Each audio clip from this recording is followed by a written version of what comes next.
ನಾವು 20 ವರ್ಷದ ಹಿಂದೆ ಬಂದಿದ್ದಾಗ ರೈತರು 100% ಇದ್ರು. ಇವತ್ತು 60% ಅಲ್ಲ 30% ಗೆದ್ಬಿಟ್ಟಿದೀವಿ ಸ್ವಾಮಿ. ಎಲ್ಲ ರಿಯಲ್ ಎಸ್ಟೇಟ್ ಮಾಡೋರು ಎಲ್ಲ ಹೋಗಿ ನೋಡ್ಕೊ ಬನ್ನಿ ವಿಡಿಯೋಗಳನ್ನ. ಬರೀ ಫಲವತ್ತಾದ ಭೂಮಿ 1-2 ಭೂಮಿ ತೋರಿಸಿದ್ದೀರಾ ಸ್ವಾಮಿ. ಅವ್ರದ್ದು 30 ಎಕರೆ ತೋರಿಸಿ, ನಮ್ ಜಮೀನುಗಳು ತೋರಿಸಿ, TFT ತೋರಿಸಿ, ಅಗ್ರಿಗೋಲ್ಡ್ ತೋರಿಸಿ. ಎಷ್ಟು ಜನ ರಿಯಲ್ ಎಸ್ಟೇಟ್ ಇಲ್ಲಿ ರೆಡ್ ಝೋನ್ ಅಂದ್ರೆ ಏನು ಅಂತ ತಿಳಿಸಿ ಅಂತ ಹೇಳಿದಿರಲ್ಲ. 10 ಲಕ್ಷಕ್ಕೆ 20 ಲಕ್ಷ ಮಾರ್ಕೊಳ್ಳೋ ಪರಿಸ್ಥಿತಿ ತಂದಿದ್ ನೀವೇ ಸ್ವಾಮಿ. ನೀವಿವತ್ತು ಟೊಯೋಟಾ ಮಾಡಿದ್ರಿ, ಅಲ್ಲಿ ರೈತರ ಭೂಮಿ ಇರ್ಲಿಲ್ವಾ? ಇಲ್ಲಿ ಆರೋಳಿ ಇಂಡಸ್ಟ್ರಿಯಲ್ ಮಾಡಿದ್ರಿ, ಅಲ್ಲಿ ರೈತರ ಭೂಮಿ ಇರ್ಲಿಲ್ವಾ? ನಮ್ಮ ಹೆಣ್ಮಕ್ಳು 30 ವರ್ಷದಿಂದ ಕೆಲ್ಸಕ್ಕೆ ಹೋಯ್ತಾ ಇರ್ಲಿಲ್ಲ ಯಾರು ಜಾಸ್ತಿ. ಇವಾಗ ಬನ್ನಿ ಸ್ವಾಮಿ, ಪ್ರತಿ ಮನೆಯಲ್ಲೂ ಫ್ಯಾಕ್ಟ್ರಿಗಳಿಗೆ ಇದ್ದಾರೆ, ಮಹಿಳೆಯ ಪರಿಸ್ಥಿತಿಲಿ ಇದ್ದಾರೆ. ಪ್ರತಿ ಮನೆಯಲ್ಲೂ ಇಲ್ಲಿ ಫ್ಯಾಕ್ಟ್ರಿ ಹತ್ರ ಇದೆ, ಇಲ್ಲಿ ಫ್ಯಾಕ್ಟ್ರಿ ಹತ್ರ ಇದೆ. ನಾನೇ ಕಡೆಗೆ 20 ಜನ 30 ಜನ ಒಂದ್ಸಾರಿ ಒಂದು ಕೂಗಿಗೆ ಬರೋರು ಸ್ವಾಮಿ. ಈಗ ಇಬ್ರು ಬರ್ತಾ ಇದ್ದಾರೆ. ರಿಯಲ್ ಎಸ್ಟೇಟ್ ಮಾಡಿರೋರು ಇಲ್ಲಿ ಎಲ್ಲ ಕಾಂಪೌಂಡ್ ಆಗ್ಬಿಟ್ಟು ಹೊರಗಡೆಯವ್ರು ತಂದು ಕೂಲಿಗೆ ಇರಿಸ್ತಾ ಇದ್ದಾರೆ ಸ್ವಾಮಿ. ಫ್ಯಾಮಿಲಿ ಕರ್ಕೊಂಡ್ಬಂದು ಇರಿಸ್ತಾ ಇದ್ದಾರೆ. ಹೊರಗಡೆಯವರೇ ಬದುಕ್ತಿದ್ದಾರೆ. ಇಲ್ಲಿಯವ್ರಿಗೆ ಯಾರು ಕೂಲಿ ಕೊಡ್ತಾ ಇದ್ದೀರಿ? ಯಾರು ಮಾಡ್ತಾ ಇದ್ದೀರಿ ಇಲ್ಲಿ? ಕುಮಾರಸ್ವಾಮಿ ಅವರೇ, ನಿಮ್ಮ ನಿಜವಾಗ್ಲು ನೈತಿಕತೆ ಇದ್ರೆ ನಾವು ನಮ್ಮ ಫ್ಯಾಮಿಲಿಯವರೇ ಮುಂದೆ ಬಂದ್ರು ಅಂತ ಎಷ್ಟೋ ಹೇಳ್ತಾ ಇದ್ದೀರಲ್ಲ, ಅವ್ರು ಬಂದು ನಮ್ಮ ಪ್ರಶ್ನೆಗಳಿಗೆ ಉತ್ತರ ಕೊಟ್ಟು ಮುಂದೆ ಹೋಗಿ ಸ್ವಾಮಿ. ದಯವಿಟ್ಟು ನಮ್ಮ ಕೂಗನ್ನು ಕೇಳ್ಕೊಳ್ಳಿ. ನೀವು ಅಲ್ಲಿ ಕೂತ್ಕೊಂಡು ನಾವು ತಡೆ ಹಾಕ್ಬಾರ್ದು, ನಿಲ್ಲಿಸಬಾರ್ದು ಅಂತ ಹೇಳ್ಬೇಡಿ. ನಾವು ಇಲ್ಲೇ ಕೂತಿದೀವಿ ಸ್ವಾಮಿ. ನಮ್ದು 5-6 ಪ್ರಶ್ನೆಗೆ ಉತ್ತರ ಕೊಟ್ಬಿಟ್ಟು ಹೋಗಿ. ನಾವಿವತ್ತು ಅಲ್ಲಿ 6 ಕೋಟಿಗೆ ಬರ್ಕೋತಾರೆ, ಇಲ್ಲಿ 7 ಕೋಟಿಗೆ ಬರ್ಕೋತಾರೆ ಸ್ವಾಮಿ. ನಾವು ರಸ್ತೆ ಪಕ್ಕನೇ ಇದೀವಿ. ನಾವು ಕೂಲಿ ನಾವು ಸರಿ ವ್ಯವಸಾಯ ಮಾಡ್ಸಕ್ಕಾಗದೆ ಅರ್ಧ ಸತ್ತೋಗಿದೀವಿ. ಏನ್ ಸಾಧನೆ ಮಾಡಿದ್ರಿ? ರೆಡ್ ಝೋನ್ ಅಂತ ಮಾಡಿ ರೆಡ್ ಝೋನ್ ತೆಗೆದು ನೀವು ಇವತ್ತು ನೀವು ಬಂದು ನೀವು ನಿಮ್ಮ ಅಕ್ಕನ ಕೇಳಿದ್ರೆ ನಾವು ಉತ್ತರ ಕೊಡ್ತಿದ್ವಿ ಸ್ವಾಮಿ. ಬಾಯಿಗೆ ಬಂದಾಗ ಬೈತಾರೆ ನಮ್ನ. ನಾವು 20 ವರ್ಷ ನೋಡಿದ್ವಿ. ಅವಾಗ ನಿಜವಾದ ರೈತರು ಇದ್ರು. ಅವಾಗಿಂದ ನಾವು ನೋಡ್ಕೊಂಡ್ ಬಂದಿದೀವಿ. 20 ವರ್ಷಕ್ಕೆ ನಮ್ದು ರಿಯಲ್ ಎಸ್ಟೇಟ್ ಅಡ್ಡ ಹೋಗಿದೆ ಸ್ವಾಮಿ. ರಿಯಲ್ ಎಸ್ಟೇಟ್ ಅಡ್ಡ ಆದ್ರೂ ಹೋಗ್ಲಿ, ನ್ಯಾಯವಾದ ಬೆಲೆಗೆ ತಗೊಂಡಿದಾರ. ಬನ್ನಿ, 20 ಲಕ್ಷ ಮಾರ್ಕೊಂಡಿದ್ದಾರೆ, 40 ಲಕ್ಷ ಮಾರ್ಕೊಂಡಿದ್ದಾರೆ. ಯಾಕೆ ನಿಮ್ಗೆ 4-1 ಆದಾಗಿಂದ ಇಲ್ಲಿವರೆಗೂ ಏನ್ ನ್ಯಾಯ ಒದಗಿಸ್ಬೇಕು ಅಂತ ಗೊತ್ತಾಗ್ಲಿಲ್ವಾ ಸ್ವಾಮಿ? ಏನ್ ಜನವರ ಪರವಾಗಿ ಯಾರ ರೇಟ್ ಫಿಕ್ಸ್ ಮಾಡಬೇಕು, ಏನ್ ಹೋರಾಟ ಮಾಡಬೇಕು, ಯಾರು ಸೈಟ್ ಕೊಡಬೇಕು, ಯಾರು ನಿರಾಶ್ರಿತರಿಗೆ ಏನ್ ಮಾಡಬೇಕು, ಕೂಲಿ ಕಾರ್ಮಿಕರಿಗೆ ಏನ್ ಮಾಡಬೇಕು ಅನ್ನೋದು ಒಂದು ಚೂರು ನಿಮ್ಗೆ ಸಹನೆ ಇರ್ಲಿಲ್ವಾ? ಅವತ್ತು ಒಂದೇ ಒಂದು ವರ್ಣ ರೆಡ್ ಝೋನ್ ಅಂತ ಬಿಟ್ಬಿಟ್ರಿ.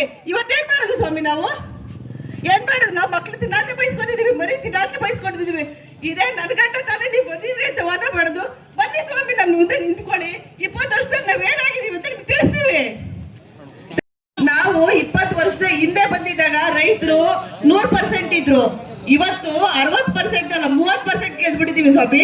ಎಲ್ಲ ರಿಯಲ್ ಎಸ್ಟೇಟ್ ಮಾಡೋರು ಎಲ್ಲ ಹೋಗಿ ನೋಡ್ಕೊ ಬನ್ನಿ ವಿಡಿಯೋಗಳನ್ನ. ಬರೀ ಫಲವತ್ತಾದ ಭೂಮಿ 1-2 ಭೂಮಿ ತೋರಿಸಿದ್ದೀರಾ ಸ್ವಾಮಿ. ಅವ್ರದ್ದು 30 ಎಕರೆ ತೋರಿಸಿ, ನಮ್ ಜಮೀನುಗಳು ತೋರಿಸಿ, TFT ತೋರಿಸಿ, ಅಗ್ರಿಗೋಲ್ಡ್ ತೋರಿಸಿ. ಎಷ್ಟು ಜನ ರಿಯಲ್ ಎಸ್ಟೇಟ್ ಇಲ್ಲಿ ರೆಡ್ ಝೋನ್ ಅಂದ್ರೆ ಏನು ಅಂತ ತಿಳಿಸಿ ಅಂತ ಹೇಳಿದಿರಲ್ಲ. 10 ಲಕ್ಷಕ್ಕೆ 20 ಲಕ್ಷ ಮಾರ್ಕೊಳ್ಳೋ ಪರಿಸ್ಥಿತಿ ತಂದಿದ್ ನೀವೇ ಸ್ವಾಮಿ. ನೀವಿವತ್ತು ಟೊಯೋಟಾ ಮಾಡಿದ್ರಿ, ಅಲ್ಲಿ ರೈತರ ಭೂಮಿ ಇರ್ಲಿಲ್ವಾ? ಇಲ್ಲಿ ಆರೋಳಿ ಇಂಡಸ್ಟ್ರಿಯಲ್ ಮಾಡಿದ್ರಿ, ಅಲ್ಲಿ ರೈತರ ಭೂಮಿ ಇರ್ಲಿಲ್ವಾ? ನಮ್ಮ ಹೆಣ್ಮಕ್ಳು 30 ವರ್ಷದಿಂದ ಕೆಲ್ಸಕ್ಕೆ ಹೋಯ್ತಾ ಇರ್ಲಿಲ್ಲ ಯಾರು ಜಾಸ್ತಿ. ಇವಾಗ ಬನ್ನಿ ಸ್ವಾಮಿ, ಪ್ರತಿ ಮನೆಯಲ್ಲೂ ಫ್ಯಾಕ್ಟ್ರಿಗಳಿಗೆ ಇದ್ದಾರೆ, ಮಹಿಳೆಯ ಪರಿಸ್ಥಿತಿಲಿ ಇದ್ದಾರೆ. ಪ್ರತಿ ಮನೆಯಲ್ಲೂ ಇಲ್ಲಿ ಫ್ಯಾಕ್ಟ್ರಿ ಹತ್ರ ಇದೆ, ಇಲ್ಲಿ ಫ್ಯಾಕ್ಟ್ರಿ ಹತ್ರ ಇದೆ. ನಾನೇ ಕಡೆಗೆ 20 ಜನ 30 ಜನ ಒಂದ್ಸಾರಿ ಒಂದು ಕೂಗಿಗೆ ಬರೋರು ಸ್ವಾಮಿ. ಈಗ ಇಬ್ರು ಬರ್ತಾ ಇದ್ದಾರೆ. ರಿಯಲ್ ಎಸ್ಟೇಟ್ ಮಾಡಿರೋರು ಇಲ್ಲಿ ಎಲ್ಲ ಕಾಂಪೌಂಡ್ ಆಗ್ಬಿಟ್ಟು ಹೊರಗಡೆಯವ್ರು ತಂದು ಕೂಲಿಗೆ ಇರಿಸ್ತಾ ಇದ್ದಾರೆ ಸ್ವಾಮಿ. ಫ್ಯಾಮಿಲಿ ಕರ್ಕೊಂಡ್ಬಂದು ಇರಿಸ್ತಾ ಇದ್ದಾರೆ. ಹೊರಗಡೆಯವರೇ ಬದುಕ್ತಿದ್ದಾರೆ. ಇಲ್ಲಿಯವ್ರಿಗೆ ಯಾರು ಕೂಲಿ ಕೊಡ್ತಾ ಇದ್ದೀರಿ? ಯಾರು ಮಾಡ್ತಾ ಇದ್ದೀರಿ ಇಲ್ಲಿ?